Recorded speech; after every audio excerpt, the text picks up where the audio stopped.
don't think anybody feels the pain I'm going through. If not, Ghana health service will not be sitting down. Nellie Mills is grieving. She's unable to pick herself up after witnessing her son's untimely death at the Ewim Polyclinic in Cape Coast. She tells me that her heart is in flames and nothing will douse it until she gets satisfactory answers from health authorities. I left the food. I went back to my shop with Isaac, thinking that he was eating, only for him to call me around 6:43 to say that I should come. When I opened the door and I can say, "Hey, are you not worrying me?"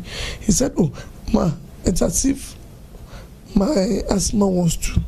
And I said, "Oh, but there's no news, because if your symptoms wants to come, you've been using Ventolin all this while, and you have your Ventolin pump around here, so just use it." And he said he has read about the asthma, that if he used to use nebulizer, that would have been faster than the Ventolin.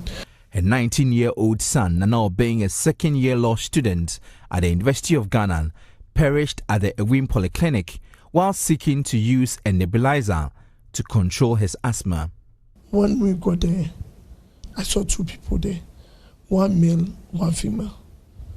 I greeted them and I said, my boy was an asthmatic and he needed the help of the oxygen. Then the male guy shouted. I didn't know even Nana has already seated on the first chair there. Then the male guy shouted, but if he needed oxygen, was that the place for him? Masa, get up and go and sit at the third chair. And I said, boss, this is the way you treat people here. We've never been here before.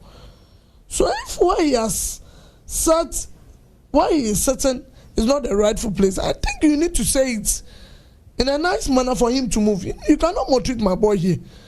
Nellie said although she wanted to stay with her son, she rather chose to rush to the pharmacy to buy a prescribed medicine. But upon her return, Nana Obin's condition had deteriorated. When we got there, only for me to know that the medicine was 7 cities. I thought that 7 cities, and they don't have it at the facility there. You let's go. So we were chatting with the driver. When we got there, I met my boy vomiting. He's vomited, and they gave me rubber or something that he should vomit inside. Something. And I said, what is happening? Then he got up, he became like a tent. So when I was shouting, they came to hold me that I should go out. Then my boy shouted that they've injected him.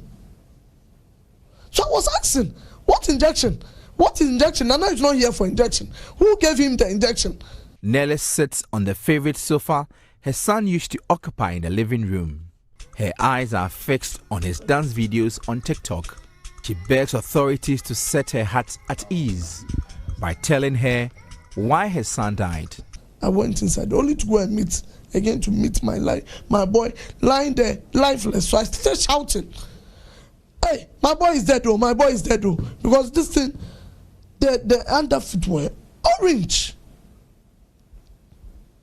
Then they said he wasn't dead. I said, this person lying down. So they took me outside. Later I was there when Isaac came to ask me that one lady is saying they should come and ask me the boy's name, the date of birth, blah, blah, blah. And I said, but you don't know anything about my boy, and you've injected him. Who paid for the injection? Who? Well, we're not there with any health insurance. I never went there with any health insurance. Who even instructed that medicine? Because we're not there for injection. Only for them to declare him dead. I asked the cause of the death of my boy, because I needed to know. And they said they don't deal with that, but they gather all cause of death and discuss it at the end of the month. So we should go and put our complaints on a paper. Authorities at the Ewim Polyclinic told Joy News that the Central Regional Health Directorate had ordered them not to speak to the media.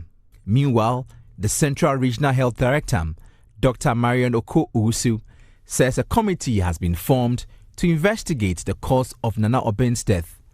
An autopsy has also been done and results will be ready in 2 weeks. But until then, Nellie Mills will continue to stay in her son's favorite seat, hoping the outcome of the investigations will heal her aching heart. Jojo Kobna, Joy News.